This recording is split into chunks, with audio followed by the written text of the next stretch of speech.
Hello, j'espère que vous allez bien. Je vous retrouve aujourd'hui dans ma cuisine. De toute façon, si vous avez déjà fait le tour du propriétaire dans la précédente vidéo, vous connaissez les lieux. Je voulais préparer mon petit goûter et je réfléchissais à une chose, c'était le Big Shop, les leçons que j'en avais tirées, mon bilan, etc.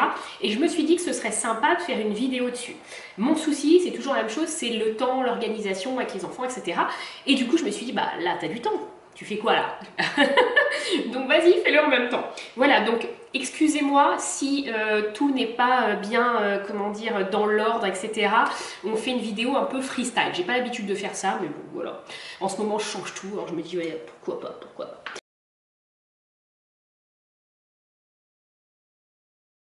Alors, j'ai Big Shopé en juin 2017. Pour celles qui s'en souviennent, j'ai fait ça sur un coup de tête en fait, il n'y a pas eu de transition ou quoi que ce soit. Je me posais la question depuis longtemps à savoir si je Big Shopais ou pas, etc. Et en fait, à un moment donné, je me suis dit de toute façon que je n'arriverais pas à faire des transitions. Je ne suis pas quelqu'un de patient en fait, c'est pas possible, c'est pas compatible avec ma nature d'attendre. J'essaye d'apprendre mais c'est compliqué pour moi. Donc du coup, un jour je suis rentrée du travail, je suis allée voir ma petite sœur et je lui ai dit vas-y coupe, j'en peux plus, j'en ai marre. Et donc du coup, en juin 2017, ma sœur a pris ses ciseaux et elle a coupé tous mes cheveux. Donc il restait quoi? Il me restait ça sur le caillou à peu près. Vous voyez là, ça. L'équivalent d'à peu près, je me souviens plus trop, mais peut-être 5 mois de repousse à peu près quoi. Et du coup, depuis, donc juin 2017, j'ai les cheveux donc naturels. Comme je vous l'ai dit dans une précédente vidéo, ça n'a pas toujours été facile et j'ai eu des moments de solitude. Au départ, c'était la joie. En fait, quand j'ai Big Shopé, je me suis sentie hyper libre. Parce que les cheveux sont hyper courts, donc du coup, il n'y a quasiment pas d'entretien, en tout cas très peu. On ne fait pas des vanilles, des machins pour que ça ait une forme, on a besoin de quasiment rien, quoi. Mis à part, voilà, les soins habituels, le shampoing, l'après-shampoing, etc. Il n'y avait pas trop de chichi, en fait, pour que le cheveu soit beau. Et ça me plaisait énormément, comme ça. Alors, je vous l'ai dit aussi dans une précédente vidéo, les remarques, lorsque j'ai Big Shopé, n'ont pas toujours été facile à accepter, mais bon bah j'ai dû passer outre, hein. Il faut faire preuve de, comment dire, voilà, de volonté, de détermination dans ces moments-là. Il faut savoir faire abstraction de tous ces commentaires pas forcément très sympathiques qu'on peut entendre après un Big Shop. Donc voilà, et j'ai fait une erreur à ce moment-là quand même, c'est que j'ai voulu égayer un petit peu mon visage en faisant une petite couleur. Je me suis dit, oh t'as les cheveux courts, c'est le moment où jamais de faire une petite coloration. Et en fait c'était une fausse bonne idée parce que j'ai cramé mes cheveux. Je fais une petite pause, je vais mettre ça au micro-ondes parce que j'ai pas envie de manger froid. On rigole pas, j'avais oublié, je suis chez moi, hein, donc bien évidemment j'ai mis une petite robe pour la vidéo, un petit peu de rouge à lèvres, mais je suis en chaussons. Et oui, je ne marche pas encore en talons aiguilles chez moi.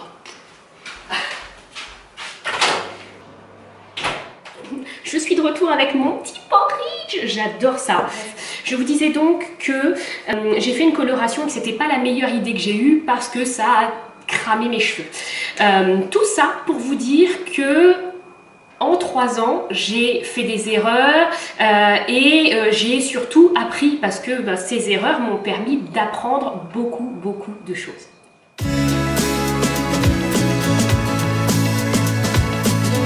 La première chose que je retiens aujourd'hui, c'est que en fait, il faut relâcher totalement la pression sur les soins, etc. En fait, quand on coupe, on a tendance à vouloir absolument les faire pousser, mais de façon extrêmement rapide.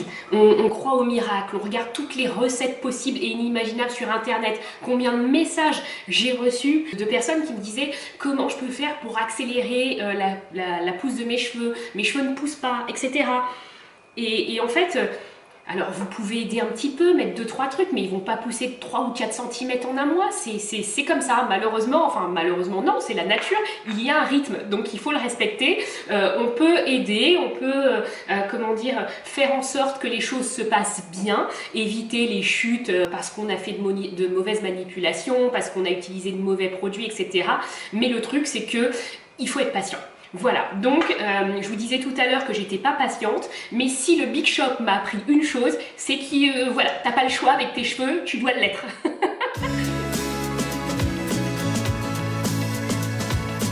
La chose que je retiens également, après toutes ces années, c'est qu'il faut au maximum se simplifier la vie et arrêter de se mettre la pression sur toutes les étapes à respecter pour que le cheveu soit soi-disant magnifique. Très sincèrement, je fais des routines de plus en plus minimalistes. Je ne les fais pas forcément tous les week-ends parce que j'ai pas envie à chaque fois tous les week-ends de bloquer mon dimanche après-midi pour le réserver à mes cheveux. J'estime que j'ai d'autres choses beaucoup plus intéressantes à faire et du coup moi je vais mieux, très sincèrement. et je pense que mes cheveux vont bien aussi, ils vont même très bien. Et du coup, je pense que c'est la bonne technique en tout cas pour moi. Je ne mets plus aucun stress, enfin je ne me mets plus aucun stress, je vais y arriver, c'est dur, sur mes cheveux. On va mettre quelques amandes. Oh, on va mettre quelques amandes parce que j'adore ça.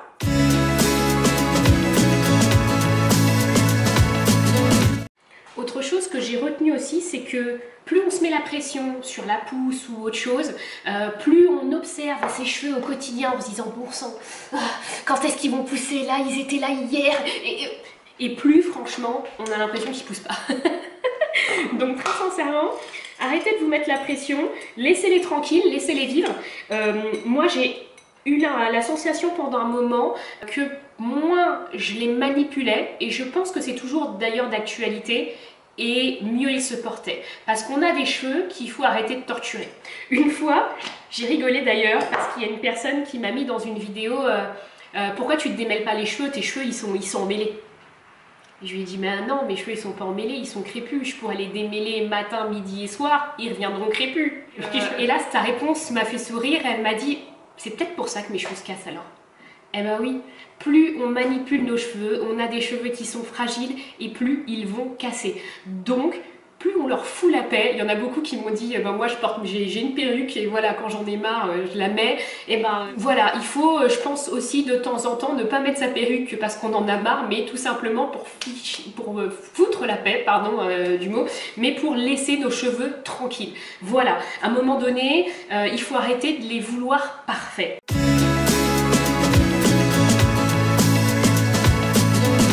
Ça, c'est l'un des points aussi que je voulais aborder aujourd'hui. C'est de cette perfection qu'on a tout le temps sur Instagram, sur YouTube, etc. Où vous voyez des nanas qui ont des cheveux lumineux, des boucles mais parfaitement dessinées, etc. J'ai envie de vous dire, ces nanas, elles passent quoi, allez, 3-4 heures devant leur glace pour faire ça, ou juste pour une vidéo, j'en suis sûre d'ailleurs. Donc il faut arrêter de prendre ces nanas-là pour modèle et de se dire « Ah, je veux les cheveux d'un tel ou d'une telle ». Une chose aussi très importante, c'est qu'on a les cheveux qu'on a. Donc il faut arrêter d'avoir les hair rolls. Alors ça me fait rire à chaque fois quand je vois ça sur Instagram. Je me dis « Mais qu'est-ce que c'est que ça ?» En fait, tu as les cheveux que tu as et tu fais en sorte qu'ils soient le mieux possible. Enfin, tu peux avoir quelqu'un qui t'inspire un peu, qui te motive un peu, mais quelqu'un qui soit ton goal, tu vois, tu te dis moi je veux être elle. Faut arrêter parce qu'en fait comme ça on se fait violence. Parce que cette personne-là, souvent, elle n'a pas du tout les mêmes cheveux que nous. J'ai décidé d'arrêter de filmer 2 minutes pour vous montrer le temps qu'il fait. J'espère pouvoir arranger un petit peu la lumière au montage.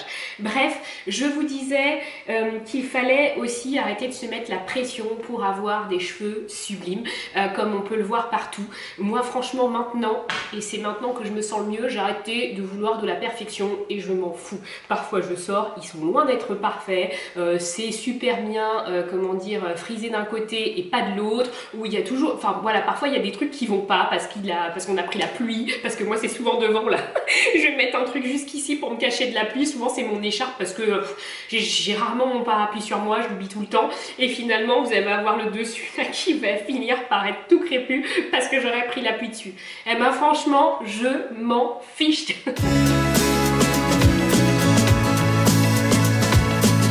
Pendant un moment, toutes les youtubeuses vous disaient stop, no heat damage, etc. Je suis d'accord, mais la chaleur bien utilisée peut être bénéfique pour les cheveux, lors des soins notamment. Donc ça vous le savez, je pense, en utilisant un casque par exemple, un casque chauffant, on décuple les bienfaits d'un soin et en plus on gagne du temps. Donc Comme vous le savez, moi en ce moment, ma guerre, c'est d'avoir plus de temps. J'utilise régulièrement la chaleur sur mes cheveux et c'est un vrai bonheur.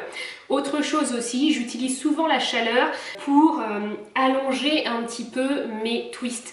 Pourquoi? Parce que la plupart du temps, je fais mes twists donc le soir sur des cheveux mouillés ou humides et après je vais m'attacher les cheveux pour aller dormir et le lendemain la partie au centre par exemple là où sera attaché, enfin là où sera l'élastique ne sera pas complètement sèche.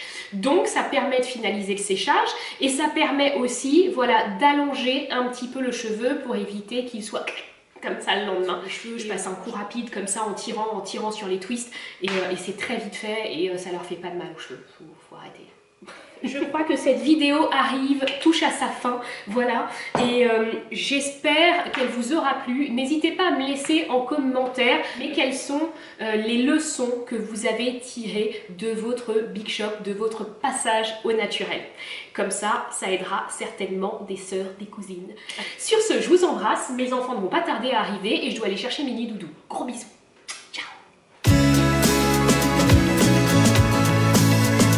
Alors qu'est-ce qu'il y a dedans? Rapidement, flocons d'avoine, lait d'avoine, j'ai fait chauffer tout ça 30 secondes au micro-ondes, j'ai ajouté des amandes, des graines de courge, des pistaches, une banane quand même, une demi-banane, et des pépites de chocolat.